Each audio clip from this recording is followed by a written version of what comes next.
My name is Art Noriega. I'm the city manager for the city of Miami. I want to thank everybody for being here this morning. We have the opportunity to sort of make a long-awaited but very important announcement, the appointment of our new police chief. Given his impressive track record, I am extremely proud to inform you that Chief Art Acevedo has accepted our offer to join the city of Miami as new police chief. Chief Acevedo currently serves as the chief of police for the Houston Police Department, which is the nation's fourth largest at over 6,100 employees. He was born in Cuba. He's the first Hispanic to lead the Houston Police Department, which really helps him understand the complex issues affecting his diverse communities in Houston, and will help make a smooth transition to the Magic City. Prior to his nomination and appointment to lead the Houston Police Department, Chief Acevedo served over 9 years as the chief of police for the Austin, Texas Police Department. Through the years, he's held various leadership positions with the International Association of Chiefs and the Major Cities Chiefs Association, where he currently serves as president. I'm extremely confident that Chief Acevedo will lead our police department in a manner that will make our world-class community very proud. I know, as a proponent of community policing, that he will also continue to strengthen the bond between the community and our police department, while continuing to focus on keeping our residents safe, informed, and above all else, engaged. We're incredibly fortunate to have him as our new police chief. His leadership will be crucial to the future success of our police department. Chief Acevedo, I'm very excited to work with you as we lead the Miami Police Department forward, to tackle the public safety challenges that our city faces, and to take our department to even greater levels of excellence. Your dynamic personality and enthusiasm will be infectious. Welcome to the best city in the world. Now I'm going to hand it over to the mayor. Thank you, Mr. Manager. The first job of a mayor and a manager and of our commission is to keep our residents safe. That is the #1 job. And our residents can sleep very, very well tonight knowing that our manager, with the help of a commission and with my intervention, brought to Miami the best chief in America. We're very blessed to have someone in Art who not only has presided over 3 large departments, but is someone who brings a tremendous ability, personality, and has the right frame of mind to come in here and make this the best department in the planet, which we already feel that it is. As mayor, I couldn't be any prouder of the work of the city manager. I'm very grateful that we not only have Chief Acevedo, but as I've told him, his best asset is the person that's standing to his left, Tanya Acevedo, and his 13-year-old boy who are going to be coming to this community. Tanya is a superstar in her own right, and we're blessed not only to have Art, but to have Tanya as well, and our family and the Miami families feels very, very blessed to have you. You know, I have 2 stories that I want to share with you. One of them is when I first got elected mayor, the first 3 months, and I never invited the press to do this, I ran a 5K every time there was a homicide in my city, beginning and ending where the homicide occurred exactly 24 hours after it happened. The reason why I did that was because I wanted our command staff to understand that something incredibly heinous had just occurred in our city, something unacceptable. Violent crime, homicides are not something that we're ever going to tolerate in the city. And so we went out there and got what I feel is America's best chief. The second story I want to relay is a story that I just shared with our commissioners, with our chief, and with our manager, and with his wife, which is a mural that I have to children in the African American community that have been killed as a result of gun violence.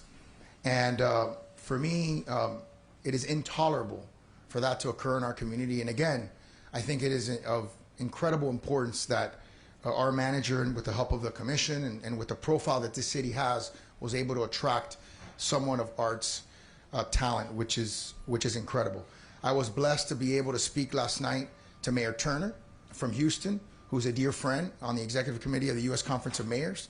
And he was incredibly gracious and incredibly He's a person of high character and had nothing but amazing things to say about Art, about his leadership abilities, about the fact that he's beloved by his community. He understood the need for secrecy, and he understood the fact that just 5 years ago he did the very same thing that we did with Art from Austin, taking Art from Austin, and I actually got a text from the mayor of Austin as well, who's also a friend, Steve Adler, congratulating me, from Steve Benjamin, the former president of the U.S. Conference of Mayors, and so many members of this community and this country texting me that we got America's best chief. And so as the incoming president of the U.S. Conference of Mayors, having the president of the Major Cities Chiefs Association, I think is a tremendous feather in the cap of our city, and something that our residents should be incredibly proud of. I'll just say a few words in Spanish, and then I think turn it over to the chief, and then our commissioners, have them say a few words, or the commissioners first, and the chief, and then I'll take questions afterwards. La primera prioridad como alcalde es proteger a sus residentes.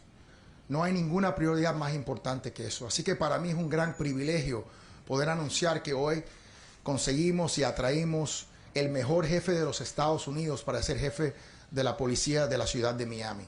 Art Acevedo, conjunto con su esposa Tania, van a venir y hacer de este departamento el mejor departamento en el planeta.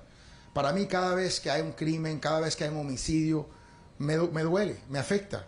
Y queríamos, conjunto con la comisión, conjunto con el administrador, seleccionar y escoger la mejor persona para nuestros residentes. Ellos pueden acostarse muy tranquilos esta noche con la sabiduría que encontramos y atraímos el mejor jefe en los Estados Unidos. Así que para mí es un gran orgullo. Yo pude hablar con el alcalde de Houston, que es amigo mío.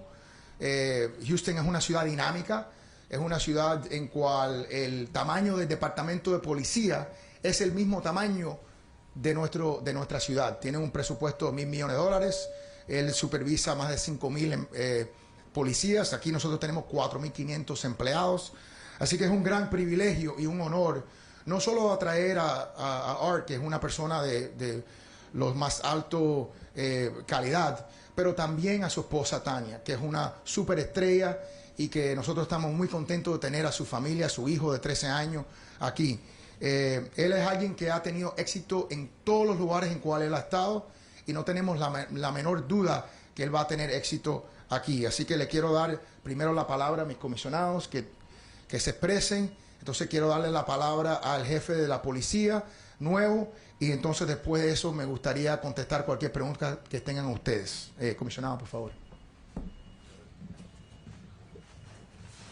Buenos días, Ken Russell, vicepresidente de la comisión, Vice Chairman of the City of Miami Commission, Commissioner for District 2.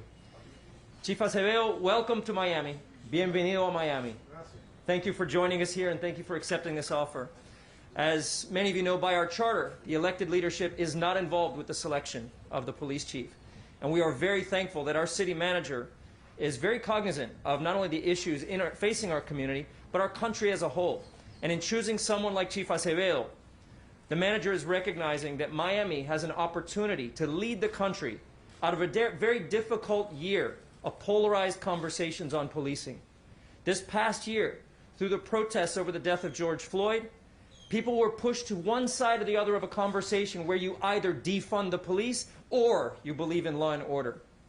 And I've studied on Chief Acevedo, and I look forward to getting to know him better, because I believe through his statements in the past that he takes a nuanced position on this, that you can have both law and order and community policing that embraces reform and accountability. This is very, very important to us to maintain and build a trust, because the City of Miami Police Department has been in a state of reform for many years, and I'm very proud of our current leadership that carries this city through a difficult year and where we go from here. And I think Chief Acevedo is a perfect leader for this moment in time. I look forward to what you do with us and for us. Thank you, Chief, for joining us. Good morning. Buenos días. It is indeed a a pleasure to welcome today to Miami Chief Acevedo and his wife.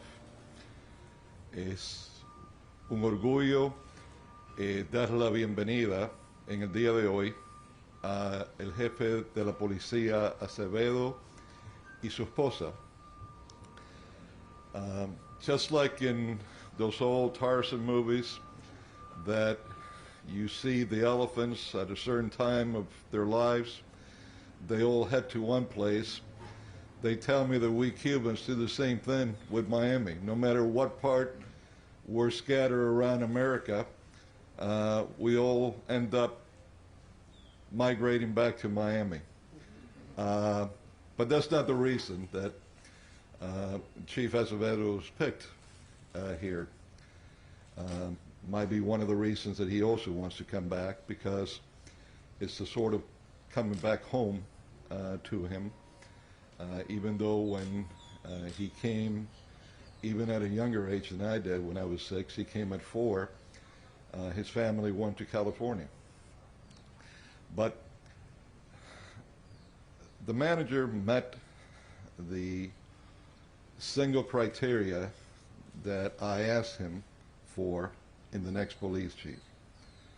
And that was that it had to be somebody qualified. No politics, go on qualifications. Having said that, and while it's the manager's decision to have picked under a charter the next police chief, we have some excellent qualified individuals that several of them would have made right now fine police chiefs and can make fine police chiefs in the future. But I believe that one of the reasons that the manager wanted to go out, not only that he found someone with an outstanding background and experience like Chief Acevedo, but every now and then in every organization you need to change the DNA somewhat so that you can improve what you have. And I believe that Chief Acevedo, if we give him our support, if we work with him, we'll provide that. We'll provide the leadership that our city needs, while having a heart, having the tenderness for those that need it, also having the strong stick when you need to have it. Houston is the 4th largest city in America. It's got the 5th largest police department. It has more police officers than we have employees in the whole city. And as the mayor said, the budget of their police department is the entire budget of the city of Miami. The biggest challenge that American cities face, and particularly the larger you are, the more of a challenge, is drugs. Our country has been and is being invaded by drugs.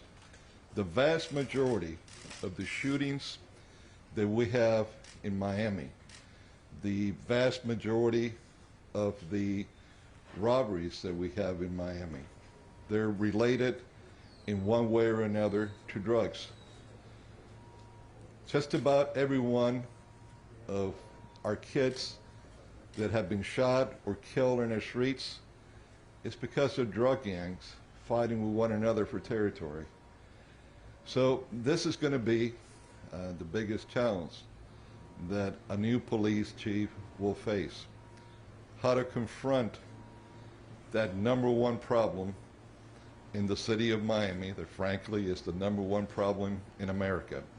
When you look out in the streets of Miami and you see those that we call homeless, majority of them are out there because of some drug problem that in many cases had led to mental problems. And that's why they're out in the streets. So having said that, I just want to welcome Chief Acevedo and his wife. Again, we look forward for them coming to Miami soon, permanently. Let me just say a couple of more words in Spanish. Como esas películas que se han visto que los elefantes en cierto tiempo de su vida van a un mismo lugar. Algunos dicen que así es Miami para cubanos, que no importa en qué parte de Estados Unidos emigramos, fuimos a vivir, que eventualmente todos buscamos regresar a Miami. Y no estoy diciendo que esa es la razón por cual el jefe Acevedo ha venido para acá, pero sin duda Miami es parte de su cultura, algo que en lo poco que hemos hablado quiere regresar a vivir esa parte de su cultura y vida. Mientras, sin duda, aquí en la ciudad de Miami tenemos varios policías que están bien calificados para haber sido jefe de policía de Miami hoy y en un futuro. No queda ninguna duda que el jefe Acevedo tiene todas las calificaciones necesarias para ser jefe de la policía de Miami. Yo le había pedido al administrador una sola cosa para que él escogiera el próximo jefe de policía de Miami, que fuera una persona calificada. Y sin duda, el jefe Acevedo lo es. Pero algunas veces, en cualquier organización, policía o otra, hay que cambiar el DNA de esa organización para traer algo nuevo de afuera. Y por eso yo creo que fue la decisión final que el administrador tomó en escoger al jefe Acevedo, una persona que sin duda tiene uno de los mejores resúmenes de cualquier jefe de policías de Estados Unidos. Le damos la bienvenida a él y a su esposa Tanya. Van a estar con nosotros ya permanente en algunas semanas y le deseamos lo mejor porque triunfando él como jefe de policía quiere decir que todos nosotros en Miami vamos a triunfar porque la responsabilidad principal de un gobierno es la protección de nuestras vidas y propiedades. Y en eso el jefe Acevedo tiene años de experiencia. Thank you, Commissioner. Before introducing our new chief, Commissioner, do you want to say a few words? You want to say a few words?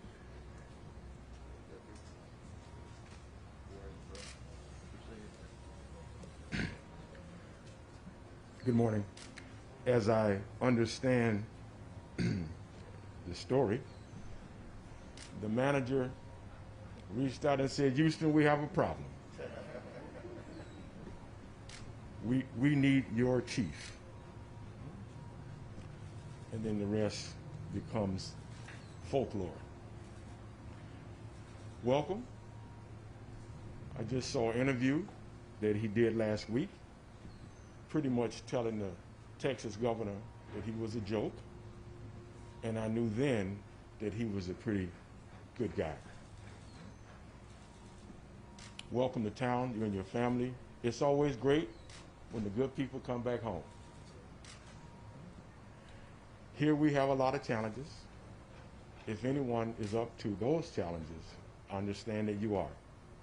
I look forward to working with you and hope that you don't think a year from now it wasn't a great thing to come back home.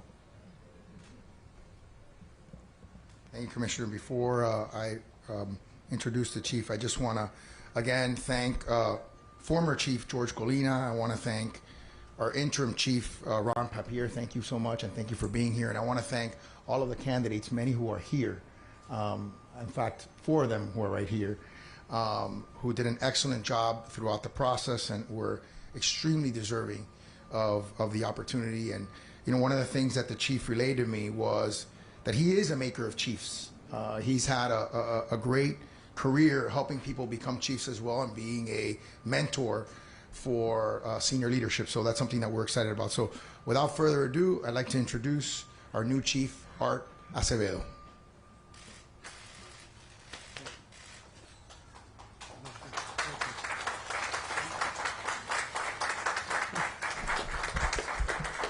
Okay, manager. I know the manager's here somewhere. I just saw him. He's like a ninja, Art Noriega, and you know, it's really interesting that I'm here. I can't find out. Tanya, thank you for taking the plunge again.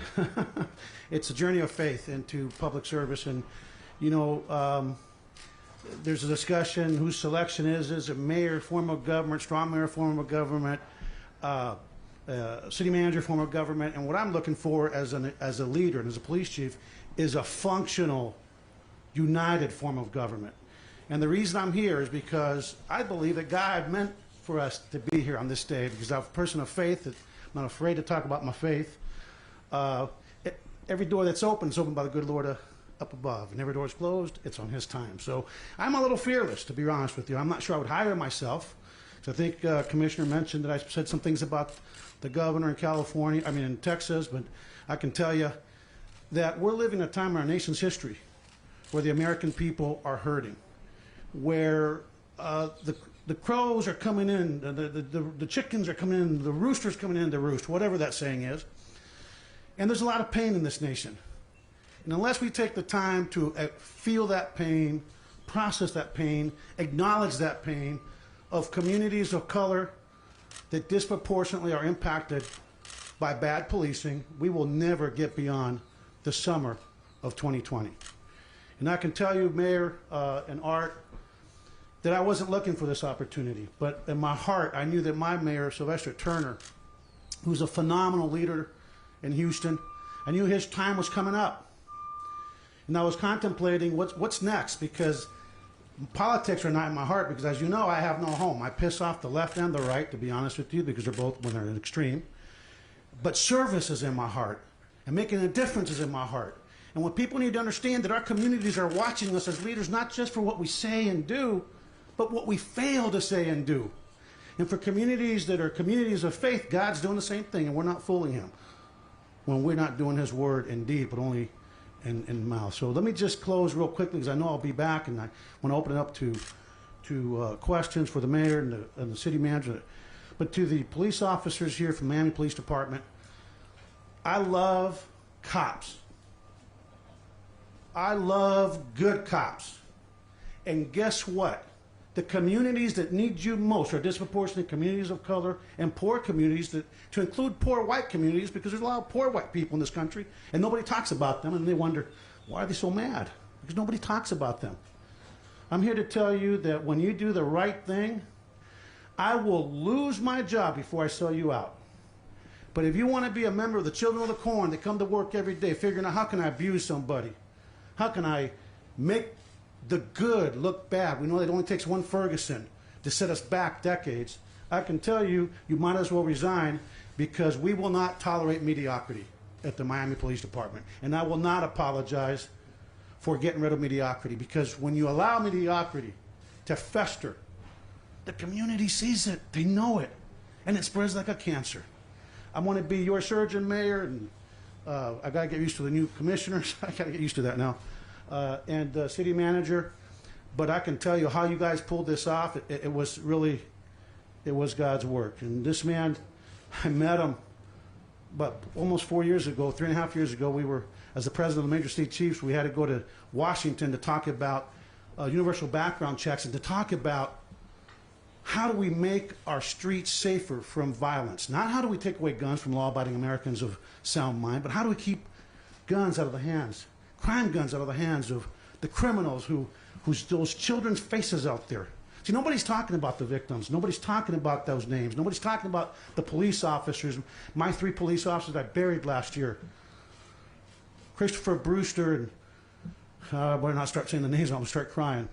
But they were shot and killed we're not going to forget their sacrifice. So thank you for calling me, because the day that I met you with Jorge Colina, you know, as Cubans, one of the things that we have is that we can assess people real quick, right? Mi mamá me decía, óyeme, en 2 minutos que conocía, ese no sirve, ten cuidado con ese.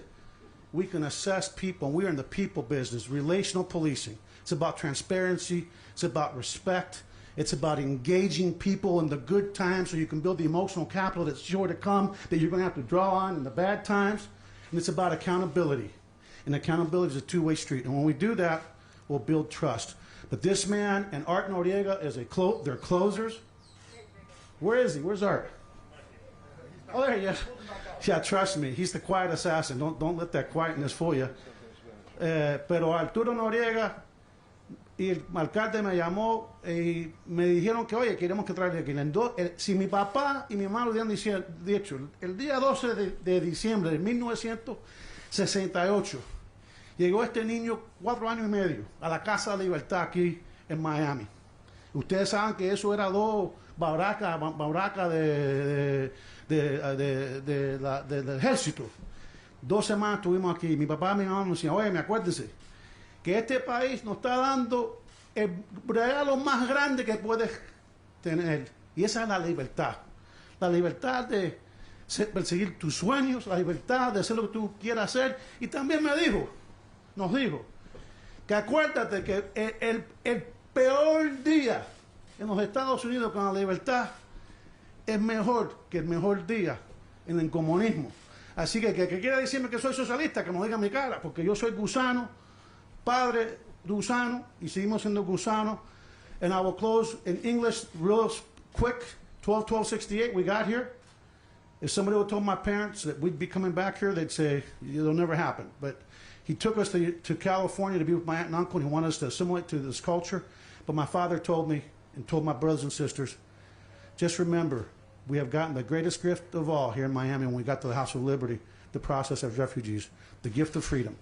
And never forget that the worst day with the freedom that we get in the United States is better than the best day under communist rule in Cuba.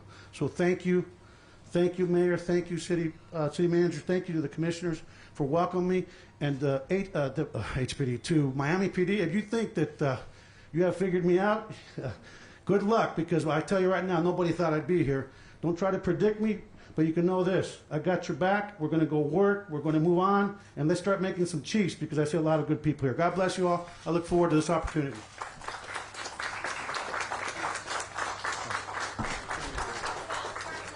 Sure. A point of clarification for you, Mayor, and then a question for you, Chief. Sure. And it's Steve Vasquez, Local 4 News. Nice to meet you. Point of clarification for the Mayor.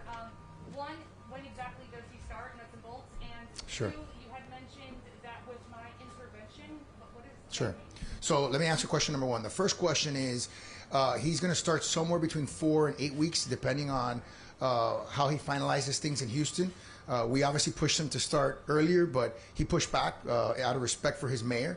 And we want to be respectful of his mayor, who's a friend. So we're going to give him the time that he needs to transition in Houston in a fair way. On the second point was, I knew Art, as he mentioned, for 4 years. And so as this process was unfolding, he was sort of a dream candidate. And Art Noriega and I both agreed on that. I connected the two of them, and then Art took it from there and did a magnificent job of, as Art Acevedo would say, we're gonna have to start saying Art Acevedo or Noriega, as Art Acevedo would say, being a closer. So we have a great closer in our manager. And then for the Chief, just real quick. Let me just go ahead. Yeah. Well, I was just going to say, I was following some of your postings, and it definitely seems like whether it's the NRA, whether it's most recently in the Situation Room, kind of running into the friction we may see at times with partisan politics crashing into public health realities, or whether it was George Floyd. You seem to try to walk this line between various community stakeholders that sometimes can kind of have a little friction. If you want to just take to the podium, talk a little bit about that philosophy, and then we're introducing you to the community today. So what's really the number one thing you want folks to know? Well, first and foremost, I think that as leaders, we got to call balls and strikes. You know, when I make comments, I don't think that's a Republican, that's a Democrat.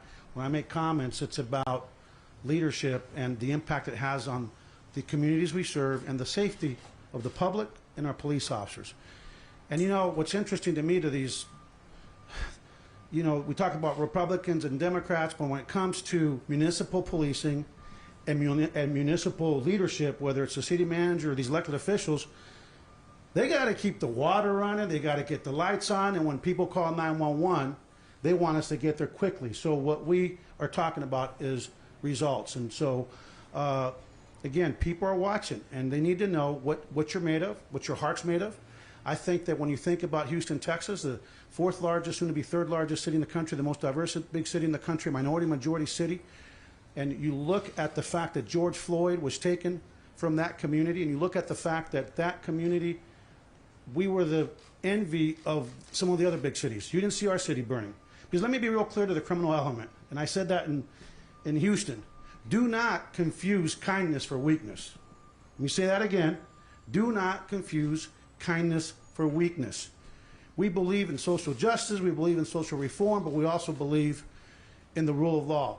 And guess what? They're not mutually exclusive, and you can do both. And what I love about this city, what I see, is I see a mayor and a council and a city manager that are committed to both. And I think that as we move forward, I'm in good shape in Houston. I've got some great executive assistants that I've had the privilege of going through Hurricane Harvey, Super Bowl, 2 World Series, 6 officer involved deaths in the last 4.5 years. They are well positioned. They know they have the playbook, and they're not only that, they're smarter than me. So they're going to take a department that we've moved in the right direction. They're going to make it better. And I hope to come here and again, like on the 19th of March next week, I'll be in Waco putting the badge on one of my assistant chiefs, Dr. Cheryl Victorian, who never even thought about it. Police chiefs never even thought about it, but I like to kick the assistant chiefs out and make them be coaches, because the problem with American policing, it ain't the cops. We have 800,000 police officers serving 18,000 police departments. The vast majority of them are phenomenal. It's police chiefs that tolerate mediocrity.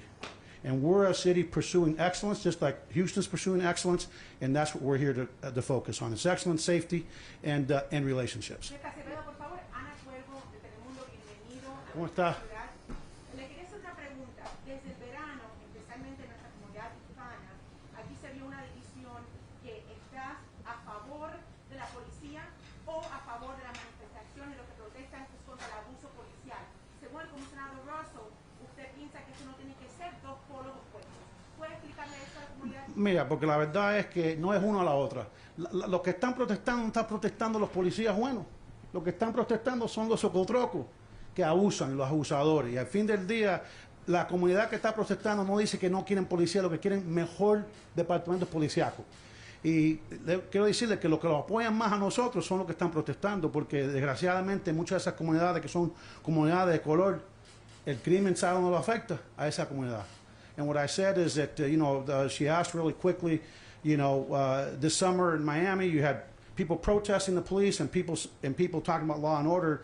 And what I explained is that the folks, you can do both. You can protest bad policing and still support policing.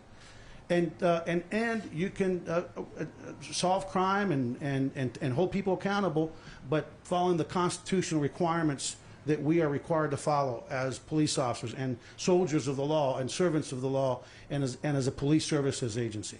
Chief, Willard Shepard with NBC here in Miami. First of all, welcome. Thank you. I'm sure that the mayor and Mr. Noriega, they're brilliant minds, brought you on a day like today this building, and that was it for you. But big picture, tell me why you made the decision, and secondly, when you get here and up to speed, how do you balance when you have cases and complaints are made about the transparency for the community versus the due process rights of the officers you lead? Yeah, first of all, I do believe in transparency, but let me just caution the community. You've got to be careful, because when bad policing happens and God forbid somebody loses their life, I can guarantee you I'm going to do the right thing, and I know what bad police looks like, and I know what good policing looks like. But everyone is entitled to due process, and keep in mind that police officers are going to have due process like everybody else, and if you do not follow the process, you can potentially put an administrative case at risk where you end up with a bad police officer, and you can put a criminal case at risk. I remember in Austin we had a really bad officer involved shooting. My community wanted me to release the video, and that's a very progressive community in Travis County, and the jury pool is going to be reflective. And I explained to these activists, if we release this and it could potentially lead to a change of venue that can go to a community 50 miles from here that's not reflective of the values of this community. There's unintended consequences. So I will promise you that we will always explain to our community, keep them up to speed, be as transparent as the law allows, but we'll also follow the process, because they joked at me in Austin when I got there. The union said, hey man, when you fire somebody, it's 50-50 proposition. It goes to arbitration, 50% of the cops get their jobs back. Well, I told them that's going to change, because I plan when I fire somebody, I will see that firing through the end. I will go and I will testify, because no one will be able to actually defend my position and my reasoning but me. And I'm batting 975. Not to brag, but the good cops deserve bad cops to be shown the door. Chief, what are your thoughts? Because this department, our department, has them on the body cameras, the pluses, but also sometimes the negatives that may not tell the whole story. Yeah, I mean, look, they say a picture shows 1,000 words, a video shows a million words, but just remember that you've got to, there's a lot, angles matter, there's a lot that goes into these things, but I promise you, I'm not a wallflower when it comes to discipline and calling out bad police. And you can do your research. You'll find out that I'm not a friend of bad cops, but I will stand up for good cops. Yes, ma'am. So we talked a lot about how Miami is smaller than Houston in size, police department, budget. So why Miami? Hey, because Miami is the gateway to the Americas. Miami is the gateway to Europe. Miami is probably, when you look about the influence of this city and the vision of the leadership with the city manager and the mayor and the council, Miami is a city on the move. I mean, look around you. I couldn't believe when we went to dinner last week with Art and his beautiful wife, Michelle. First of all, I felt like family. That's supposed to be awkward, right? We were laughing, and when we started walking around downtown, we've been coming here since 1975 after we left, and we couldn't afford to come back to visit from 68 to 75. As refugees, you know what I'm talking about. But when we started walking around downtown, commissioners, and all your districts, Little Havana, I mean, everything is just, what a job. I want to be part of that. And again, my time was coming up. I had opportunities with the federal, with this administration, the Biden administration. I had opportunities in Los Angeles, but my heart was here. And I said Art because Art and the closers here, and ultimately the department. I think it's a great department, but I think that sometimes you don't know what you don't know, and I want to bring perspective that show them how to do things just a little better. Two more questions here, and then we'll wrap it up. Thank you. What do you see as the most pressing community issue with police in Miami? And do you plan on bringing anything against them? No. Okay. First, the most pressing issue here is, you know, we're a reflection of the rest of the nation. It's really community trust, building trust. Every time in the world of social media, in the world of iPhones, anytime there's a bad incident involving police officers anywhere in this country, no matter how few there are compared to the number of contacts and arrests and all these things, it goes viral. And it stays on cyberspace forever. And it stays on a 24-hour news cycle forever. I get hate mail as a police chief on something, and nobody knows where Ferguson starts and Miami ends. I mean, nobody even knows, right? You'll get hate mail 3 years on an incident that was 3 years ago in another city, and people are sending me hate mail like it was my city. So that's the challenge that we have. And that's why we have to engage through relational policing, which means every single contact we make, no matter what your role is at the Miami Police Department. If I say Houston every once in a while, please forgive me. But every contact we make may be our first and only contact with a member of this community, and it is the beginning of a relationship. So I expect the men and women of the Miami Police Department to conduct themselves in a manner where they make a friend and not a foe, because the court of public opinion matters to everything they do. Pay, benefits, how they're going to be treated by a grand jury, how they're going to be treated in a jury, how juries are going to believe them when they have to testify on behalf of our victims. So I'm ready to come.